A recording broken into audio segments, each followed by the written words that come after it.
Daniel. Bonjour Denis, ça va? Oui, ça va bien toi? Oui.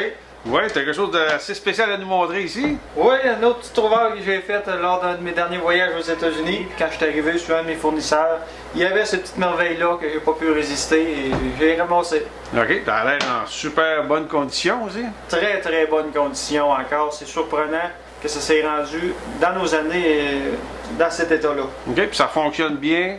Tout est fonctionnel. Tout est fonctionnel là-dedans. Oui. Seule chose qu'on avait à changer, c'est les deux caoutchoucs ici, parce que les autres étaient séchés par le temps. Oui. C'est vraiment magnifique. Tout le mécanisme est en bois principalement. Il n'y a pas beaucoup de pièces de métal à l'intérieur de ça. Très peu de pièces de métal à part la manivelle.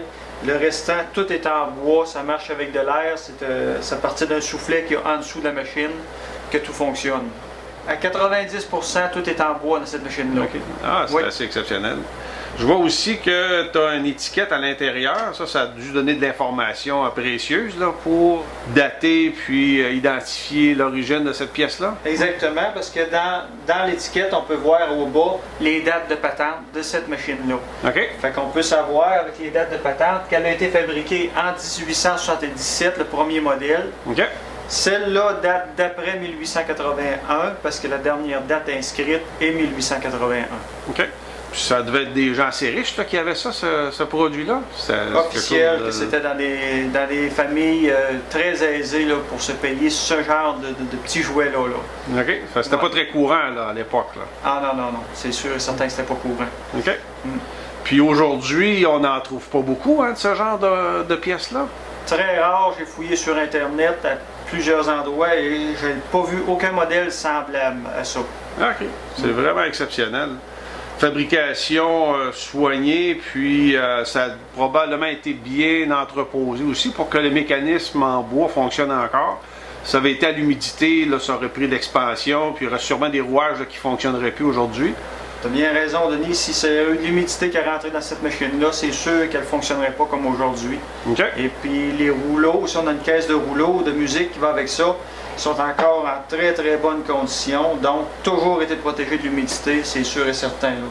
Fait que tu as trouvé en plus toute une boîte de rouleaux à musique? Oui, plus d'une vingtaine de rouleaux, là, toutes bien identifiés, OK. qui allaient avec cette machine-là. C'est un coup de chance ou ça venait avec? C'est un coup de chance, c'est parce que les propriétaires originaux de cette machine-là aimaient bien ça, mais ils ont acheté plusieurs rouleaux. C'était des choses assez dispendieuses pour le temps. OK.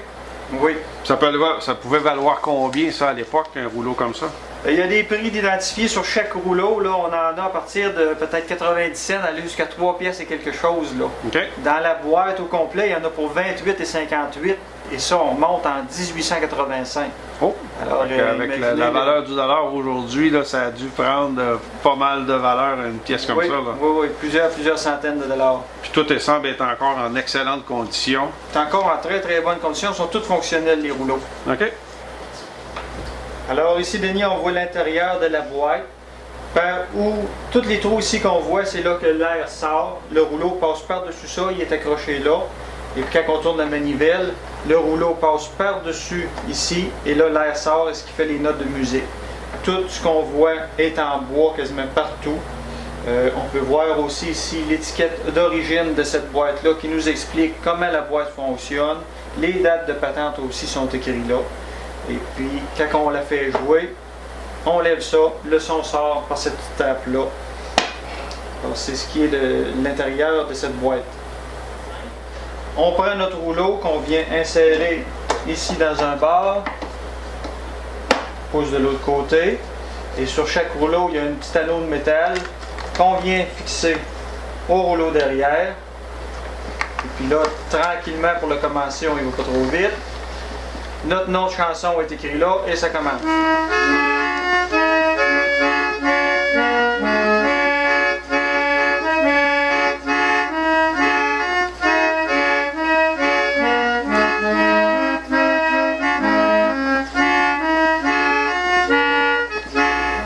Comme dans tous les meubles et choses de l'époque victorienne, on voit encore beaucoup de détails sur le boîtier.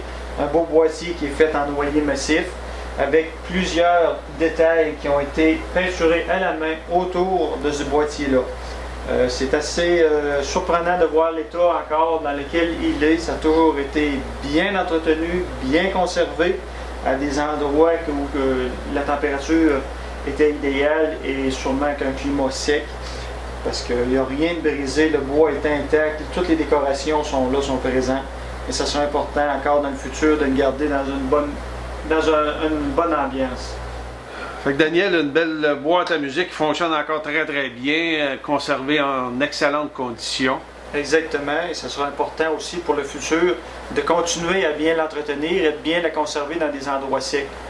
Peut-être qu'une fois par année, ce serait idéal de passer une huile sur cette boîte-là et de faire attention surtout aux rouleaux. Les rouleaux sont vraiment fragiles. Et puis, dans ces années-là, c'était une boîte qui devait être transportée de maison en maison, peut-être pour aller montrer à la famille. Et puis, il y avait une boîte de transport pour cette boîte-là que j'ai. Alors, quand on la transporte encore aujourd'hui, c'est important de la remettre dans la boîte pour briser cette belle... Ça permet de protéger la valeur de la pièce à ce moment-là, puis la conserver encore longtemps. Et oui, si pour on les veut, générations futures. C'est exactement, si on veut qu'elle continue longtemps. Fait que merci Daniel pour cette belle découverte. Ça me fait plaisir. Fait qu'on aura sûrement la chance de se revoir encore pour d'autres trouvailles. OK, bonne journée. Salut Daniel. Salut.